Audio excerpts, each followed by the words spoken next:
Well, you know it's election season because there's lots of promises and very little probability of anything real happening. Jim McTague of Barron is joining us in Washington. Do you think I got that right, Jim? Or are you going to tell me that there is a prospect of real tax reform? Yes, Evan, there is a no, I'm lying. You should be very cynical about the document. You're correct to be cynical. It's just a political campaign poster. Is that right?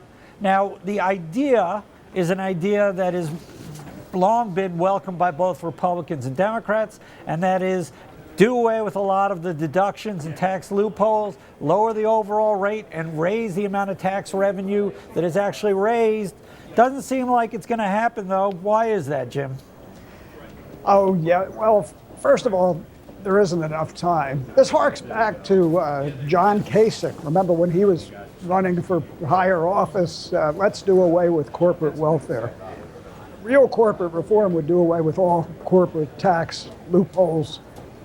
This plan picks winners and losers. It has a punitive tax for the oil and gas industry, which is ironic because one reason manufacturers would locate into a country is for cheap energy sources, but this bill would raise the cost of natural gas and oil. It would give tax breaks for wind energy for manufacturers to encourage employment in those sectors. So right. That's number one, why it isn't going anywhere. Number two, under the Constitution, all tax legislation starts in the House. What did the Secretary of Treasury tell us today? The President is talking to Democrats in the Senate to get the ball rolling. That's a non-starter. Right.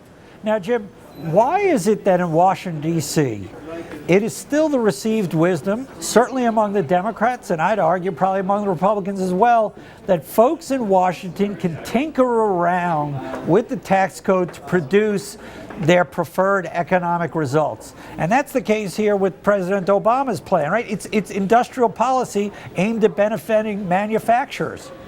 Well, more than that, it's campaign fundraising. Some of the biggest sources of contributions for politicians is from corporations and special interests that want tax breaks. And so when you threaten some of these interests, they start pouring money into the campaign coffers of the politicians. This is an election year. They need lots of money. This is a perfect strategy for squeezing some more blood out of those rocks. Right. And now apparently Mitt Romney came out earlier today with his revised tax program, although this is geared around individual taxes, and he wants to lower the rate. He said 35% before as being the top rate, and I think now he's down to 25% or it's 28%. I want to make sure I got that right. And that includes getting rid of the AMT tax. Yeah, I think it's 25%. And he's also talking about taxing people like himself at a higher rate, people who are making all of their income from investments. What this tells me is that President Obama and his Buffett plan has scored political points with the general populace, and Romney is desperate for a message to blunt that.